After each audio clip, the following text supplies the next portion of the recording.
Morning, everybody. We're live at our monthly spine conference, and we have a very interesting presenter today. We're going to talk about biologics, and then just to kick things off, we're going to review some cases with Dr. Ghayyoumi. Good morning, everyone. I'm Proangiogenic. I'm one of the fellows here. I have two cases. The first case is a pretty quick case that is kind of in the process of being worked up as we speak.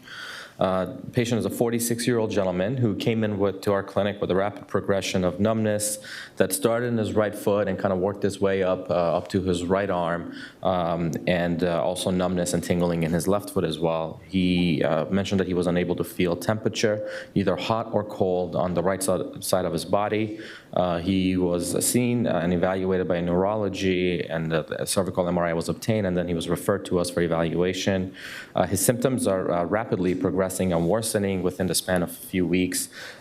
He received a solumedrol infusion by his neurology that actually helped to regain some of his sensation. He doesn't have any bowel or bladder incontinence. On physical examination, he was hyperreflexic, and he did have some weakness in his right lower extremity mostly, and kind of weakness in his, to a lesser degree, on the left side. Otherwise, the rest of the exam is pretty benign. On his MRI, he has evidence of kind of severe degenerative disc disease at C5-6 and C6-7 that's causing pretty severe spinal canal stenosis with cord compression, mostly at worse at C6-7. He is abnormal T2 hyperintensity at around C6-7 that kind of extends down to above T1, T2. Otherwise, no other major findings on his MRI. He is kind of being worked up as we speak, given the rapid progression of his disease and of his cervical myelopathy. He is currently scheduled to undergo a C2 to T2 laminectomy and posterior spinal fusion. In terms of the literature, in terms of rapidly progressive myelopathy, this was a retrospective study done, 71 patients. They defined it as the patients who had difficulty maintaining their standing posture within 4 weeks from the onset of their symptoms. They found that the risk factors for that was a history of cardiovascular events, patients who had MR T2 hyperintensity as expected, and it was mostly at around C4-5, and patients who presented with bladder dysfunction as their first symptom. The incidence of what they defined as rapid progressive myelopathy was 25%, and they did find that actually these patients with surgical treatment ended up having pretty good outcome postoperatively. That was the first case. I do have a second case, which is a lot more complicated. And can we just quickly discuss, yes, go back to this one? Yes, sir. So show those images again. Thank you. Absolutely. So what do we tell, can you show the images? Yeah. Yeah. So what do we tell patients in terms of the natural progression? So this is one meta-analysis, but the AO is actually, sorry, self-advertisement here under Fehlings' guidance. Michael Fehlings is so great. Shown that there are different pathways. But what do we tell a patient who just comes for the first time and has a silent paralyzing disease, myelopathy, compressive myelopathy? What do they tell them their risk of rapid progression then actually is over the next 3 years? What's the number? The number, I'm not sure. I don't know the number, but I know if not treated surgically, this can obviously, as you mentioned, progress to loss of function and eventually paralysis. So historically, we've had 3 pathways that we were taught. One is the just described rapid progression. And the risk for that is somewhere between 15 and 30%. 30% is actually what the larger consensus of the AO paper summarized. So these rapid progressions just keep going. The second one is one that has kind of ups and downs, so it's like a sawtooth pattern, but slowly over time it progresses, and patients' baseline basically subsides. The last one is kind of a very slow ebb, basically. It just kind of manifests itself and then just stays pretty consistent over time. The problem in assessing this prospectively always has been the same. patients downregulate their activities. So the brain actually can accommodate with a lower true functional state over time. It just basically says, okay, I'm not going to go ride, jump hopscotch anymore. I'm going to just sit here, and I'm not going to do this, I'm not going to do that. The brain downregulates what it does, so the expectation horizon decreases also. So that's the problem. But we should obviously be very clear about what we do. Now, my question to Dr. O is, why do you want to do a full laminectomy in the back and not just do the 3 levels in the front that are worst? Playing devil's advocate. Actually, that's why I wanted to present this. I'm not 100% sold on going posterior because he's young. And so my only concern about him is that there's so much stenosis, and he's got congenital narrowing.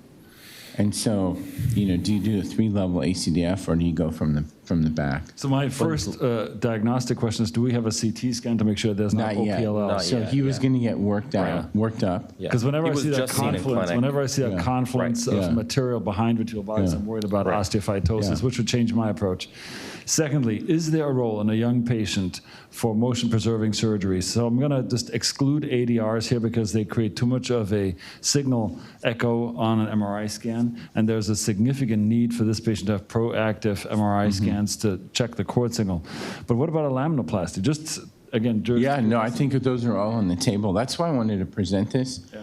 One is this young patient rapidly progressed to the point where he literally can't function. Yeah. His wife had to bring him in a wheelchair. And wow. And again, you can see that how severe the cord signal change. So he's getting worked up by neurology and all these things. Is he a Neuric 4 now, or what is he? Worse. 5? Yeah. Wow. I mean, I think intuitively, the most predictable outcome is a multi-level decompression fusion, as suggested by yourself. But after CT and flexion extension X-ray, I would still consider laminoplasty. But obviously, in a Neuric 5, my intuition would be to do a more invasive procedure. That's why, Jens, that's why I want to present this case, because the guy's just progressed so rapidly. All right. The second case is a very long, complicated case. I try to kind of break it down into the essential parts of it. It's a 60-year-old gentleman who presented to us with 1 week of mid-back and left shoulder pain. He also had rapid progression of his symptoms, started with intermittent and radiating pain and weakness in his bilateral lower extremities that actually caused the fall. Within that 1 week period, he complained of occasional paresthesia distal to his nipples, and an MRI was obtained at an outside hospital, and he had evidence of a pathological fracture at around T3. He, in terms of past medical history, is pretty healthy, and he is a smoker. On his MRI, as you can see, there's evidence of this pathological fracture at T3 with severe cord compression secondary to this mass. He had a CT chest, abdomen, pelvis that really did not identify any other masses or any possible primary lesions. On MRI of the rest of his spine, he had evidence of lesions along the entire, both cervical and lumbar, but there was no sites of any other significant compression. He was taken to the operating room for posterior spinal fusion, T1 to T6 with instrumentation. He had costotransversectomy, a T3 with corpectomy and placement of an interbody cage.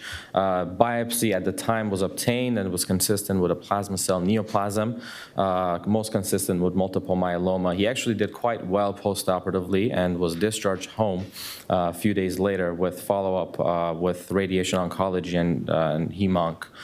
He returned about 10 days post-op, unfortunately, with kind of an acute loss of motor control in his legs, urinary retention, and right upper extremity weakness. He had a large fluid collection at the surgical site on his imaging, and he reported that he was feeling so great that he was doing kind of exercises and planks. On his MRI, he has this large fluid collection, and he was taken back to the operating room for an IND. During the intraoperatively, there was found to be an evidence of fascial dehiscence and retraction of his trapezius muscles.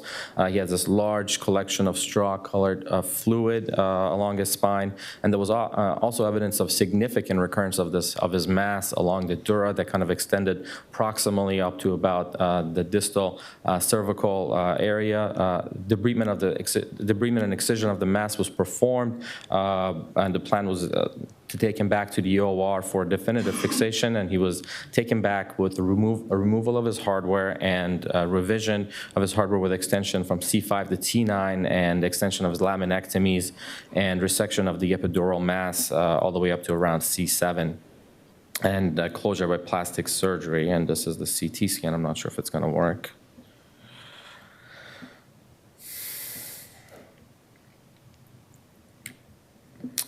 He was subsequently transferred to our other Swedish facility for radiation and possible chemotherapy, given the quick recurrence of his tumor and the large tumor burden. His final diagnosis, as mentioned, was multiple myeloma slash plasmacytoma. He unfortunately developed another recurrent fluid collection, required multiple INDs with evidence of pus, and cultures were positive for Staph aureus. Again, from here to basically the end of the discussion, a lot happened, but for the sake of time, I skipped through a lot of imaging and kind of workup that was done. On his imaging that was obtained, again, he had this fluid collection with evidence of and kind of loculations that were consistent with recurrence of the mass, and the proximal screws seemed to be loose and pulling out.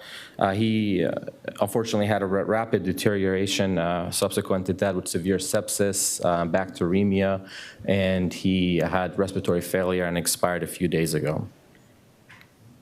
Kind of a pretty complicated case. Again, I skipped a lot of the workup and the imaging for the sake of time. So looking back, so this seems like to be a very good surgical indication, was very nicely done.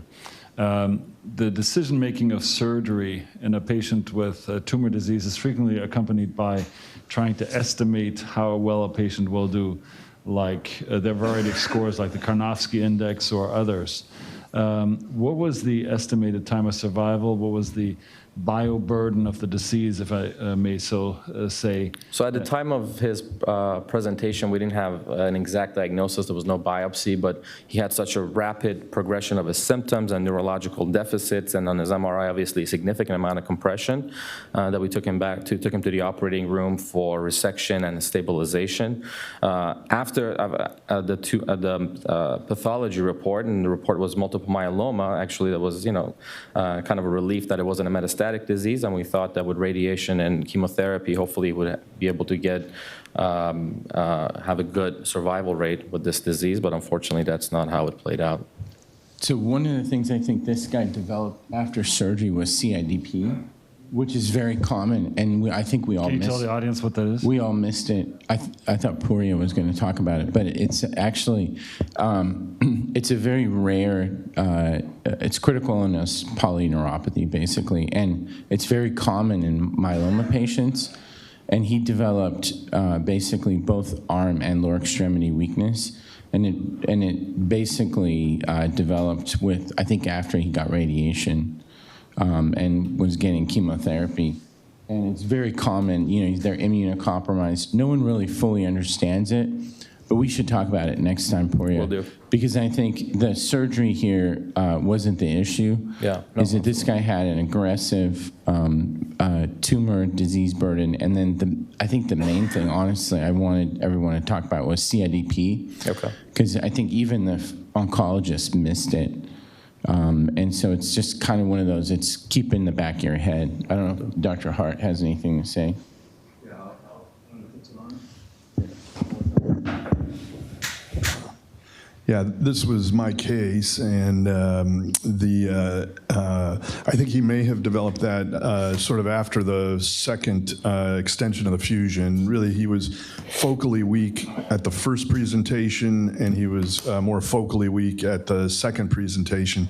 And just to clarify, we delayed doing radiation or chemotherapy after the first operation. We were waiting for 3 weeks to get him wound healing and hopefully proceed once he was stable, but that just never happened for this gentleman. And so then we felt the second time our backs were to the wall, and we really had to initiate radiation treatment sort of immediately after the surgery.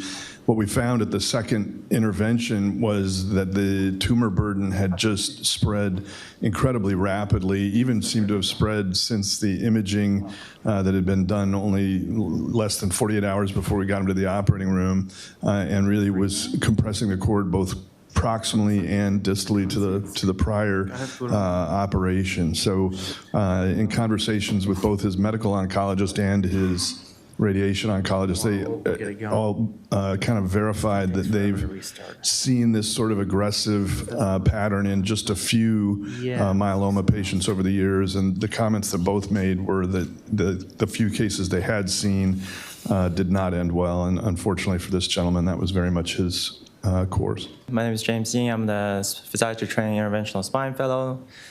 Thank you guys for reminding me to talk here today. So we have two cases for you. The first one is a 65-year-old female with low back pain with radiation to left lower extremity. She does have objective finding of and subjective findings of numbness and tingling. Symptoms gets worse with walking and standing, and has been worsening for the past year to the point that she can only walk a few blocks now. She does have intermittent generalized bilateral lower extremity weakness as well.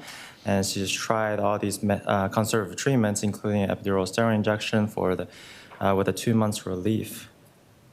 On exam, she had a BMI of 39, some limited and painful lumbar extension, as well as a sensory deficit with a light touch in the left L5 dermatome. Some ODI was 18, and some functional scores are listed here. James, can you go back? Sorry to interrupt. Yeah. When we see these new pain interference scores and physical function scores that you so thoughtfully put out, what larger scale system are they from, and what do these numbers mean? Is that an unfair question? So 18 would be a minimal disability, 0 to 100, where 100 is the most disabled and 0 is where is that's the ODI, disability. But the physical interference and the physical function, pain interference and physical function, what system do they come from, and what do those numbers mean? I'm sorry, I don't know the answer to that question. They're PROMIS scores. Okay. So this is the new PROMIS system that and all of us, taxpayers, paid for to the tune of $30+ million. And I've heard much higher numbers also. But this is kind of a new thing, and our system has that routinely now for our patients. It's still something that takes getting used to, because it does not go into the standard 0 to 100 scale that we're so used to from the ODI, the OSRSD system. So, for instance, a pain interference is a moderate pain interference. As you can see, this is numerically in the middle. Physical function is relatively high in this patient. So again, this is a statistical overall kind of a derivative from the PROMIS score. Good. No, yeah. So 57 would be the worst, and then 23 would be okay. Yeah, I actually got these numbers from you guys' clinic notes, so thank you. Okay, so MRI showed L4 on L5 spondylolisthesis and severe spinal stenosis with lateral stenosis as well. And so the treatment plan was to try another interlaminar epidural steroid injection at L4-5 level and potentially do surgery down the road as well. So just a brief overview of interlaminar epidural steroid injection. In order to do the injection, we use the needle and use an increasing resistance technique where when the needle hits the ligamentum flavum, there's an increase in resistance, and when it goes past the ligamentum flavum, there's a loss of resistance using a saline or air syringe, and once again gets into the epidural space. So as you can imagine, in the cases of severe spinal stenosis, there's not too much margin for error. As I measured in this patient, was only about 2 millimeters of space in the epidural space after the ligamentum flavum. So as a result, the risk and complications increases. And some things we do to decrease the complication are using fluoroscopic guidance as well as contrast epidurograms. As we can see on the right side, we use the contrast to make sure we're in the right epidural space. But even with all these techniques, there's still risk for complications. There was a case report of epidural hematoma after interlaminar epidural steroid injection a few years ago with a 50-year-old female who had 3 injections, and after the 3rd injection, she developed acute pain after an injection, and MRI showed L2 to L4 hematoma that was expanding, and the patient also had a worsening weakness in her legs as well. Patient was taken to emergency for decompression and hematoma evacuation with improvement of symptoms afterwards. So some of the literature review of the complication risk factors, as you can see, in patients with severe spinal stenosis, there's a higher risk for dural puncture as well as subdural intrathecal injections, and as well as worsened back and leg pain. The case I just presented, the patient actually had worsened pain for the next 2 days after the injection, followed by, fortunately, that the patient had no neurological changes, and the pain improved afterwards. And if we're on call and the patient just had an injection, some things we must do is a good history exam to make sure to rule out some of these complications, and maybe get an MRI with contrast to evaluate for hematoma as well as abscess, and potentially consider emergency evacuation if there's a signs of spinal cord compression. Okay, so that was my first case. Can I ask a question? Oh, go for it. James, so thank you for bringing that up, and thank you for presenting here. It's really good to have you here. So, still, to me as a surgeon, clinician who refers patients, I'm very grateful for your expert help. When do I order an interlaminar? When do I order transfemoral epidural steroid? After the Jana Friedli study, that's so widely quoted, a fellow UW alumnus, I'm still not sure when to order what. Yeah, so that's a great question. Yeah, so the evidence for spinal stenosis with both interlaminar and transforaminal with the Jana Friedli last trial is limited. But in her case, there's a severe stenosis and there's a bony structural issues. So those cases, the injections likely won't help correct the structural deficits. But in patients who has moderate, severe pain with radiating pain to the legs, radicular pains, both interlaminar and transforaminals are effective, and whether to choose which one depends on her symptoms. For this patient, she had some bilateral symptoms, mostly on the left side, but also some on the right side, so interlaminar would be a good choice here. Some things to consider is that because the severe stenosis in the L4 file level, sometimes we could do interlaminar in the region above or below the severe stenosis, just to minimize the risk and potentially bathe the area of pathology there as well. And if the patient had mostly or all left-sided symptoms, we could do a transforaminal on the left side to go to the pathology area as well. Yeah. Thank you. Yeah. Okay. Great question. So I'm going to move on to my second case here. It's a 69-year-old female who has chronic low back pain and also signs of intermittent neurogenic claudication. She tried epidural steroid injection with short-term relief, and she does have multiple comorbidities, including type 1 diabetes, retinopathy, renal disease, peripheral neuropathy as well. And she also, because of the renal disease related to the diabetes, she had a kidney and pancreas transplant. Also multiple other surgeries, and she's on immunosuppressant after the transplant. On exam, she had a limited lumbar extension with pain, and also she was walking using a rollator walker, forward truncal lean, otherwise no neurological deficits.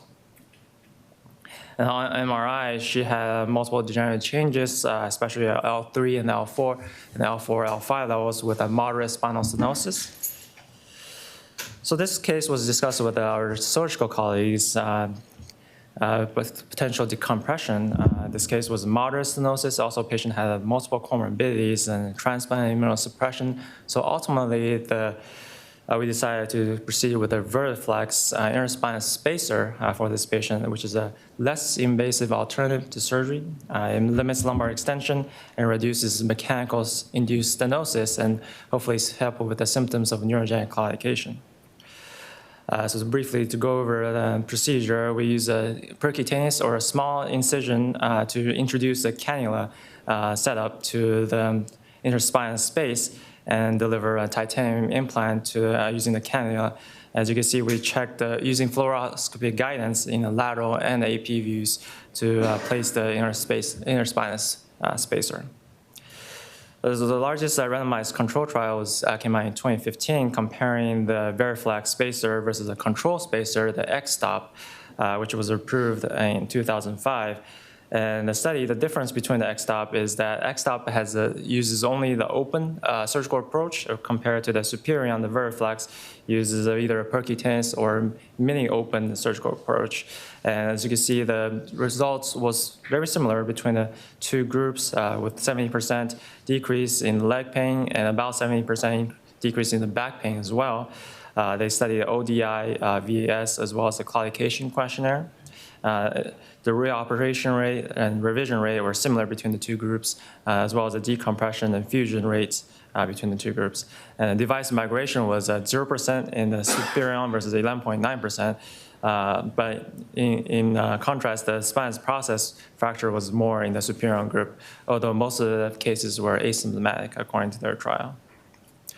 The 5-year follow-up study for this same cohort showed a drastically decreased opioid analgesia use. As you see, the pre-study level was 60.3%, and at 5 months, it was down to 9.1%. Okay, those are my cases. Did you guys end up doing the procedure? Yeah, we did it on Monday, and Have the x-rays? we do.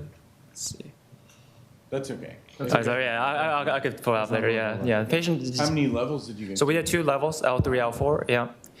The patient had a lot of post-op pain, but hopefully in the next few weeks, her neurogenic coagulation improves. Yeah.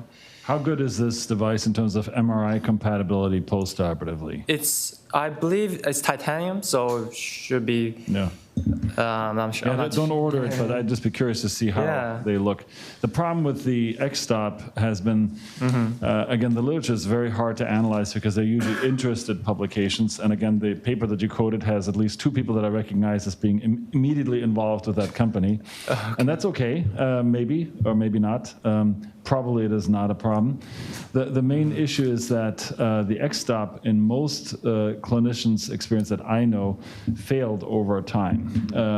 If it's in a higher performing individual, and from empirical, that's totally anecdotal evidence. I'm curious to hear Dr.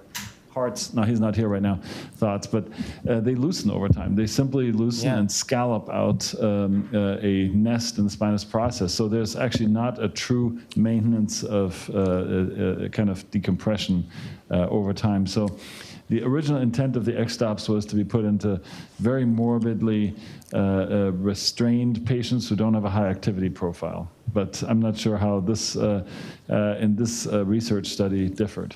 Yeah, I think they took all moderate spinal stenosis with at least 6 months of conservative treatment, but didn't really limit to any activity levels. Yeah, and they did found a quarter of patients required revision surgery because of the movage of the inner spinous spacer. Compared to the X-stop, though, the device migration was much improved and superior, at least in this trial. Yeah, so potentially it migrated less. Yeah. Okay, thank you. Yeah. Thanks, James. We probably have to get going. Yeah. To our speaker, sorry. We have our speaker coming up. Elias, you were too slow. I had too many questions. So I think, James, one of the things, one of the reasons why we wanted you to present is that we have a lot of experience with interspinous devices. And in my experience, it's 100% failure if you follow these patients long-term because it doesn't fuse and it can migrate. So good morning. My name is Jens Chapman, and compliant with our COVID policies, I'm masking up and staying socially distant from everybody else here in our room. It's my great pleasure to introduce our invited guest speaker today, Dr. David Greenspan, a PhD, and he's been intricately involved in research and then submitting devices to the marketplace. Bone healing is the main talk today, and we found that a lot of people are not aware of the so-called nano particulate and biologically interactive devices that have come on the market, specifically glass, an intuitively counterintuitive product when we talk about bone healing. So I'm very curious, and this is the challenge we posed to Dr. Greenspan, to educate us how glass can be involved in the bone healing process. Dr. Greenspan, can you hear us? Yes, I can. Good. So we showed you some healing challenges earlier today. Yes. And we see you, we hear you. So please educate us as to glass and bone healing. Great. I'm going to share my screen. Can everybody see this? Yes. Great. Well, first of all, thank you very much. I really enjoyed hearing the case studies. I haven't been involved in these kinds of conferences for a number of years. It's an honor and a pleasure to talk to you. This is going to be the Cliff Notes version of an introductory talk. I don't have a lot of time, and I'll get right into it. Bioglass, bioactive glass, was invented by the late Professor Larry Hench, who was a young professor at the University of Florida in 1969. And it was in response to a need in the biomaterials community for better, more compatible materials. At the time, and this is just an interesting historical note, the biomaterials community was working to minimize fibrous encapsulation of implants to prevent what Larry Hench called rejection by the body. Now, at the time he invented bioglass, Larry Hench was a ceramic engineering professor. He had zero biological background, no previous experience in medical devices. He created a material that we call bioglass. 45S5 is the nomenclature that you'll see in a lot of the literature. Took that formulation, got some folks in the Department of Orthopedics at University of Florida and said, gee whiz, I have this material, let's put this in an animal. And they did. And the first publication in 1971 claimed that the bioglass material, this was a monolithic piece of bioglass, actually formed a bond between bone and the surface of the implant. At the time, I was fortunate. I started my graduate school career in 1972 working for Professor Hench, and have been fortunate to be at the forefront of commercializing a lot of the bioactive glass products that are in the market today. And yes, it is counterintuitive that a glass would, at first blush, be not only a compatible material, but one that would stimulate and enhance bone regeneration. This is one of the first slides, histological slides, produced in 1971 by the early studies from Larry Hench. This is a rat femoral defect, a 2 by 4 millimeter piece of bioglass is put into the femur at 3 months.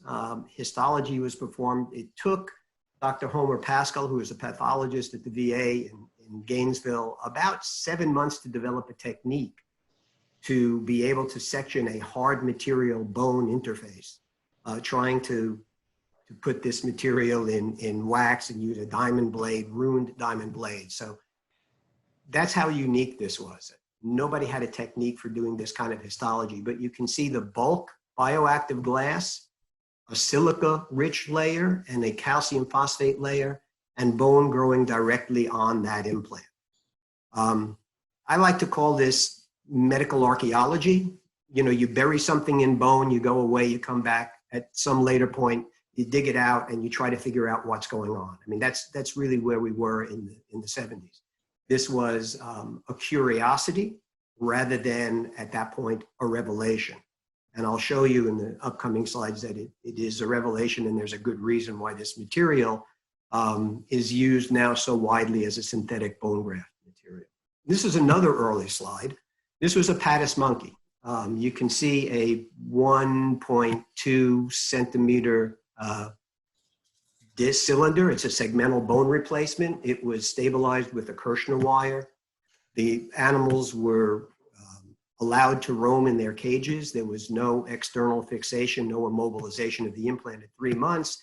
They came back, sacrificed the animal, stripped all the tissue away, and the plan was to put it in a Bernstein-Frankel torsional tester to disrupt the bone bioglass bond. In 40% of the implants, you got this spiral fracture through the implant, and the bone bioglass interface was intact. So the question really then and even today is, what's going on? Why is this happening? This slide is just a reminder. Gentlemen, you all, and ladies, you all are much more familiar with the particulars and the complexities of bone regeneration. This was given to me by my friend Barbara Boyan 27 years ago. And it's just here to remind you that, and keep in mind that the sequence of regenerating bone tissue occurs in a series of steps with multiple signals going back and forth and all of the different conditions that affect that signaling process. And what I'm going to show you is that the reactivity of bioactive glass, depending on its chemistry, its form, is it particulate, is it a solid, how big are the particles, what is the environment, that reactivity that I'll show you works in concert and actually enhances, in many cases, this process of bone regeneration. So getting right into it, if we start with a bioglass particle, we subject it to an aqueous fluid. It can be blood, extracellular matrix fluid, a buffer solution. The bioglass particle immediately starts to release ions. Sodium is removed from the glass within seconds, followed by calcium and phosphorus. For the 45S5, the basic composition of bioglass, it's silica, calcium, sodium, and phosphorus. Those are the four elements. They're all oxides. The silica is the network former. It is the structure that holds the particulates together. But there's much less silica in bioactive glasses than there is, say, in a drinking glass or in window glass. So it's a unique series of compositions. These reactions that start immediately occur over hours and days, and eventually calcium and phosphate from the solution and from the glass form a hydroxyapatite layer. This layer has been demonstrated to be very close biologically to bone. It's a calcium, slightly calcium deficient carbonated apatite layer. While that's going on in a bony defect, collagen proteins will immediately absorb to the silica layer because that is a negatively charged layer. So this series of reactions, which depend critically on the specific composition of the material, the particle size, the surface area that's exposed, occur starting immediately upon implantation and continue for days, weeks, and months until the particles are consumed and bone is left in the defect. We'll skip ahead into the 1990s. Dr. Hironobu Onishi, who is a professor of orthopedics in Osaka, Japan, did a series of studies comparing bioactive glass to calcium phosphate ceramics in bone regeneration. This is a model that became a standard for the biomaterials community to evaluate materials. It's a 6 millimeter defect in the distal femur of New Zealand white rabbits. That is transcortical from medial to lateral. And at time 0, this is a histological image after the implantation of the particulate bioactive glass. This is the 45S5 composition, that same first composition that Larry Hench invented. And you can see the particles are angular, they're sharp, they're variable in size. At 4 weeks in Van Giesen stain, you can see bone forming on the individual particles. This was recognized to be different than what those in the biomaterials community knew as osteoconduction, where on a compatible surface like hydroxyapatite or calcium phosphate, bone would plate and gradually spread and grow from the growing bone front. It appeared that by 4 weeks, throughout much of the defect, layers of bone were forming all around the particles. Also note the sharpness of the angles here as opposed to the rounded form of the particles. That is a result of that ionic release and the reactivity of the glass getting the ions into the environment. By 12 weeks, the defects were completely restored, normal bone. And on the right is the comparison between the calcium phosphate in light blue and the bioactive glass in dark blue. This is a measure of how far from the distal margins of that defect into the center. And somewhere between 3 and 6 weeks, bone could be found throughout the defect from the bioactive glass compared with the calcium phosphate. And at the time, in the mid-90s, calcium phosphate hydroxyapatites were the main synthetic bone graft material. So it was clear, at least from this study, that the surface of that material was allowing cells to populate, proliferate, differentiate more rapidly than on other calcium phosphates. At any rate, this is a human histology slide. This was using NovaBone particulate bone graft. And those reaction sequences that I described from dozens and dozens of hundreds of animal studies in cell culture occur likewise in the human case. This was consecutive case series, there were some 40 patients grafted with NovaBone, 40 that used autogenous bone. And you can see the bioactive glass particles after 8 months have been reacted. There is still active resorption of the particle and new bone osteoid forming. So through the few decades of research, from cell culture to animal studies to human studies, the reactivity and the results seem to be consistent. This is one of those cell culture studies. This compared a composition of bioactive glass, 55% silica versus a 60% silica glass, 21 days in culture. These were rat osteoblasts. At the end of 21 days, they measured alkaline phosphatase, osteocalcin, and certainly 55% glass. There were much higher levels of those markers compared with the 60% composition. And in fact, the discs were taken out, washed with EDTA to remove all the cellular material, and there were bone nodules formed that interdigitated onto that surface. And those were over 2 millimeters in length in 21 days. On the 60% glass, very few bone nodules, much less osteocalcin, alkaline phosphatase, less stimulation. So the composition of the glass that controls the ionic release and the formation of this hydroxyapatite layer also affects the stimulation of bone formation. Knowing that it was not just the surface that was causing the stimulation, in 1999-2000, Larry Hench embarked on looking at gene expression in primary human osteoblasts and looking specifically at what the ionic products would do. In this study, primary human osteoblasts were cultured for 2 days, and then in a transwell, particulate bioglass was put in the culture medium, and this was using a CloneTech microarray, 1,086 genes. The dots in red are a stimulation of that gene in the bioglass containing cultures at least 2x the control, some as high as 5x the control.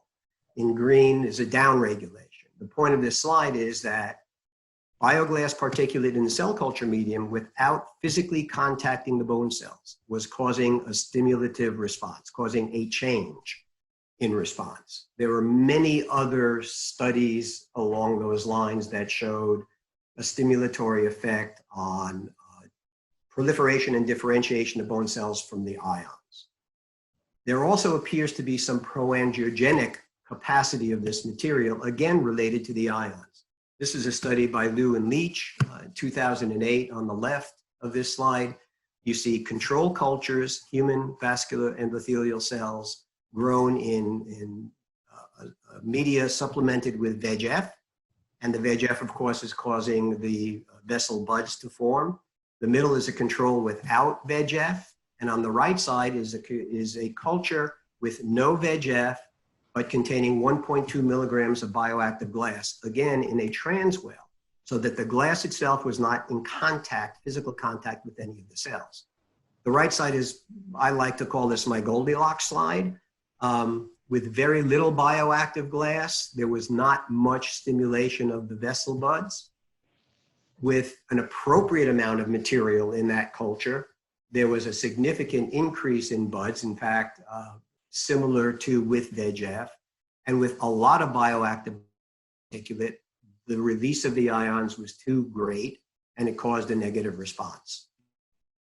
This is material, this is the fibrograft morsels that I'll talk about in a second, but that ionic release also appears to have some antibacterial properties. The first studies were done by Ian Allen and in England, and Patricia Stewart in Finland, showing that ionic release from bioactive glass tends to be antimicrobial. This is a US pharmacopoeia test, and you can see after 28 days of exposure to the fibrograft morsels that I'll talk about here in a second, there was a significant knockdown of the standard organisms used in that test. So there is some cell signaling that goes on. There's some perhaps proangiogenic properties of this material, and there's some antimicrobial properties.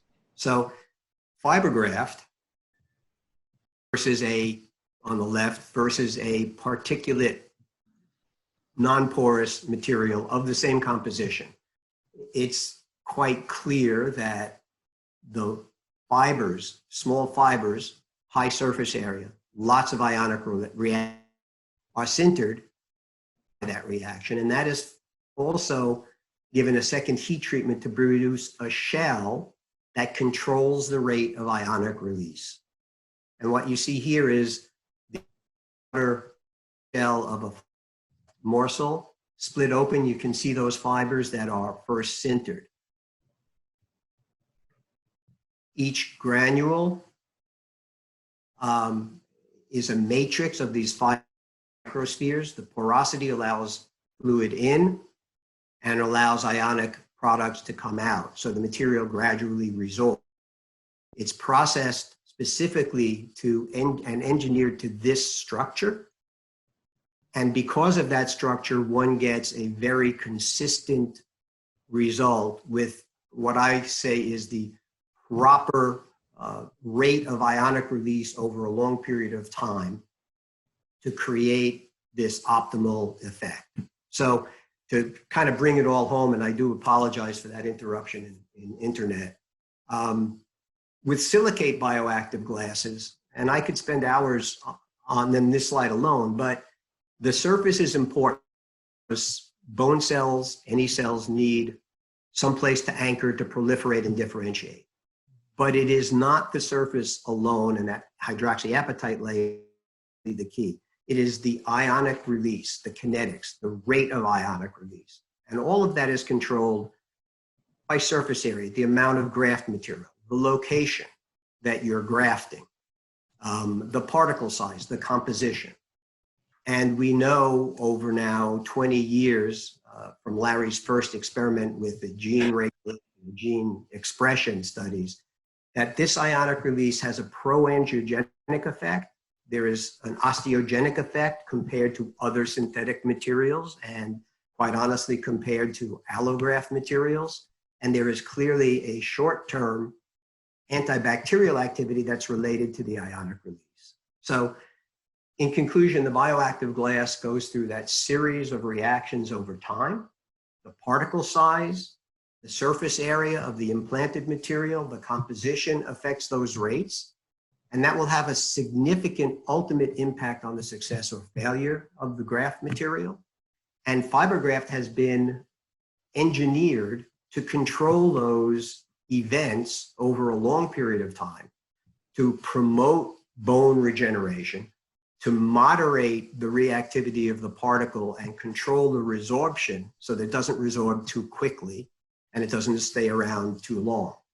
And so this ultimately gives you a better performance and enhances that normal process of bone regeneration. So what's next? To just sum it up and dangle the carrot. Prosidyan just received FDA approval for a new bone graft material that doesn't use silica. It uses borate. And borate as the glass-forming oxide is something that I actually looked at when I was a graduate student. And it's taken a long time, but there are many advantages to a borate bone graft. So it's like fibergraft, but rather than silica, it has borate. With borate, you can more easily control the ions and the ionic release for a lot of very highly technical physics and chemistry of silica versus boron. But you can also put more therapeutic ions. So strontium, magnesium, copper, zinc, things that may enhance bone formation, may reduce bacterial load.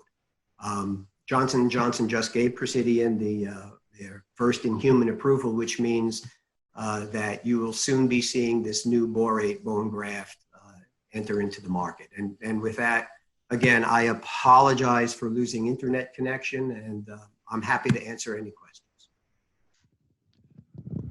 Hi, Dr. Greenspan. Thank you for a great lecture. I'm going to come up. No, I'll stay here.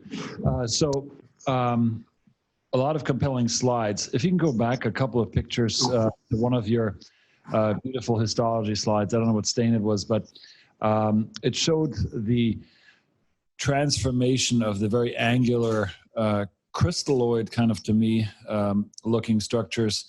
Yeah, maybe this one's a great one. Yeah, perfect.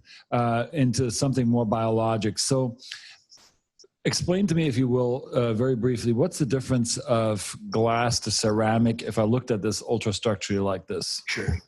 So the glass structure is the crystalline structure. The hydroxyapatites, the calcium phosphates are crystalline. They have a very regular atomic order.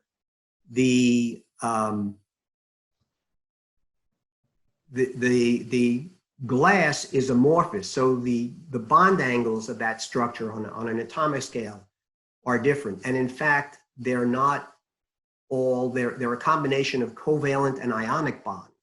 And the modifying ions, the calcium and the phosphate and the sodium, the amounts that are in there control what that structure looks like, and therefore controls how the ions are released, and that breaks down that network. So if you implanted crystalline hydroxyapatite, you would pretty much see something that looks like this at 4 weeks and at 12 weeks.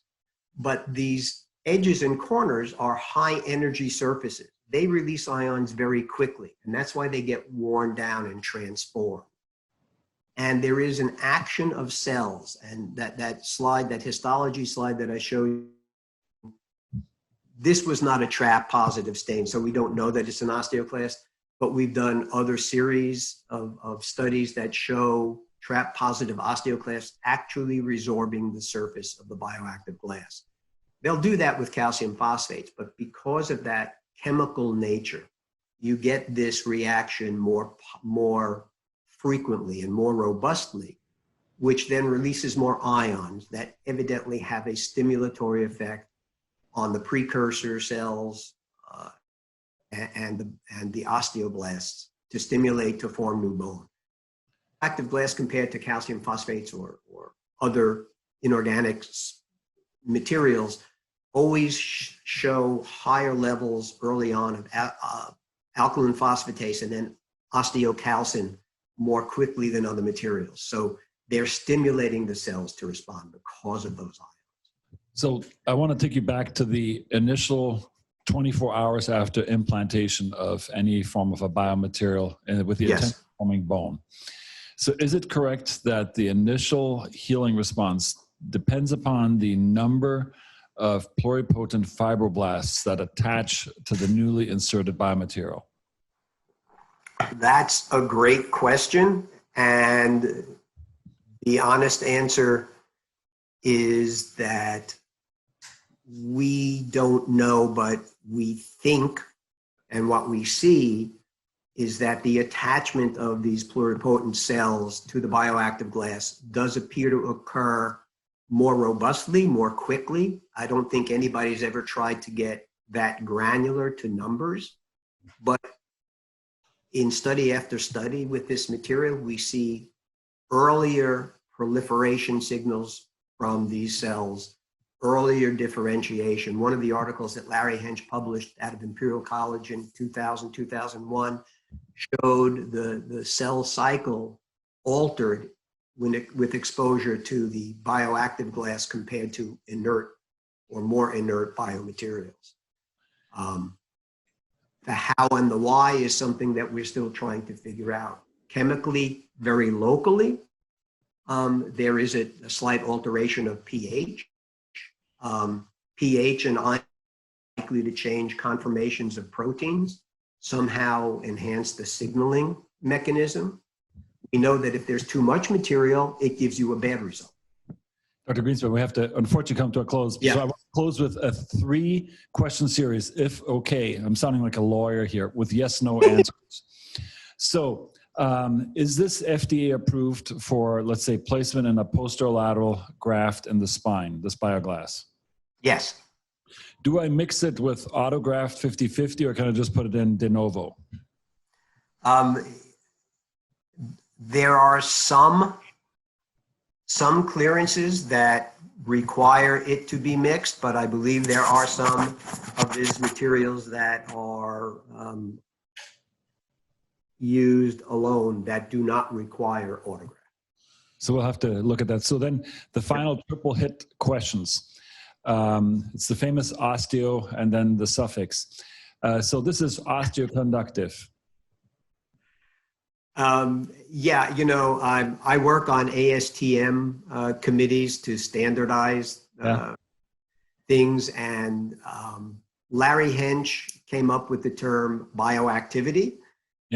Also came up with the term osteo stimulation, and osteostimulatory is an FDA allowed claim. Okay. So I don't know what I don't know what those names mean particularly. I have my own personal opinion that they're not well enough defined. But osteoconduction traditionally was bone will grow along the surface from a bone front.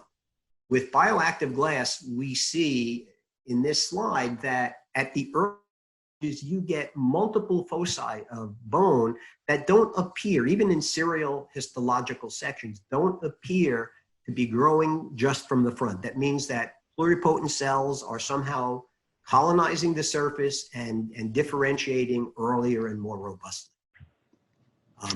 That is some kind of a stimulatory effect. we have to accept the fourth term then. So we have osteoconduction, osteoinduction, osteogenesis, for which I think you're not making a claim. But now we have osteostimulatory also as a fourth term.